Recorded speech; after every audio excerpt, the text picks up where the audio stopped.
Hi, I'm going to talk to you about the Galaxy tablets and how you can keep your child safe at home.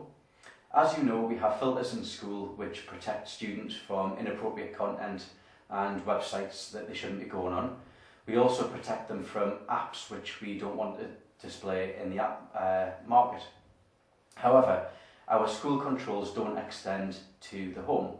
So it's really your choice how much control you want to have over the device. In this video, I'll show you how you can have control and how you can put filters in place if you decide that you want to use them. Some people will decide that they want to give their son or daughter the responsibility and talk to them about responsible use instead of imposing filters. That decision really is yours to take. Now, the first thing I'm going to show you, if I come out of here, is I'm going to show you how to filter the Play market. The devices have something called Google Play. Now this is a shop essentially where you can purchase or download apps. Some of them cost money, some of them are free. If I go into the Play Store here, then there are some options in here to set filtering controls. The default on the device is it lets you see every single app that is on the App Store. Now some of those are not appropriate for young students. If you want to change that, you'll notice at the very top right hand side of the screen there is a button which has 4 little lines. That might be in a slightly different place on your tablet, but you will have that button somewhere on your screen. When I hit that button, there's an option for settings, and when I go into settings I can set up some filtering. So if you look here, there is something called content filtering, and that allows me to set the maturity level for the person who's using the device. So at the moment this is set to show all apps. If I press low maturity, then that will only show apps which are suitable for a low maturity audience, for example a Year 7 student. Now once you've done that, you would hit OK, and that would only show appropriate apps from that point forward.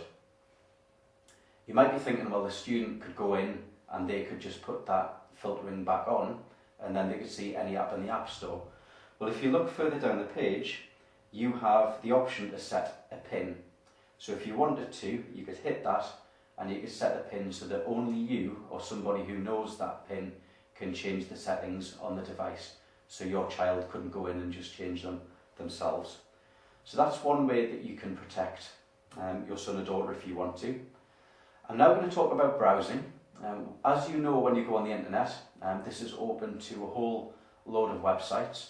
Some of the information online isn't appropriate for a young audience. In school, we filter that content out. Now at home, if you also wish to filter it, there are 2 ways you can do this. You can actually do it through your internet router, so you don't have to use a device at all. If you set settings on your internet router, and you can look at your instruction manual to be able to do that, then you can prevent any websites from being displayed on any device that's connected to the internet in your household. If you don't want to do it that way and you just want to do it on this particular device, then what you can do is go to the Play Store, where we were before. If you search for safe browsing,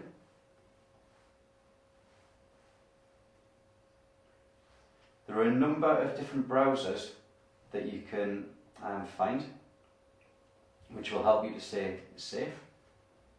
And if I look on here, the first one that comes up, which is one that I've tried and I know works fairly well, is Safe Browser, the web filter. And if you install that and follow the instructions that are set out when you install it, that will allow you to filter content on the internet and to keep your son or daughter safe while they are browsing. And there are other alternatives in the App Store as well if you want to explore. That's just one example of safe browsers that you can install. The final thing I'm going to show you is if you want complete control over the device. This is a step that I would only suggest if you think that your child is abusing the device and that they are definitely using it for things that they shouldn't be using it for, and you've already had conversations with them about that, and you're kind of at the place where you think you have to have control over it. There are a few apps which allow you to have full parental control. So I'm going to go back into the Play Store.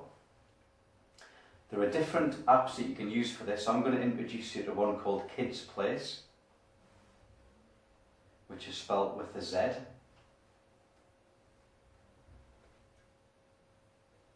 And Kids Place, if you install that, allows you to have full control on the device. So basically what you do when you've installed it is you open it up, you set a PIN number so that only someone with a PIN number can take it off, and then you choose which applications and features of the device you want your child to have access to. Anything that you do not tick, the child will not be able to open, they'll not be able to use, they'll not be able to see. Okay? They will only see the apps which you make available on that device. I'm not going to open it up and show you that because it's self-explanatory once you've installed it. If you install Kids Place and just follow the instructions, it's really, really easy to set up. But like I say, my suggestion is that you start off with responsibility in mind and try to give your child responsibility. That's the way that we like to do things in school. And only when you think that they need to have those type of controls in place, then think about putting them on there. So I hope that's been useful and informative. If you do have any questions about anything, or if you have any more concerns about security or safety with these devices in the home, please feel free to contact me. You can get my details via the parental portal on Frog, and you're welcome to contact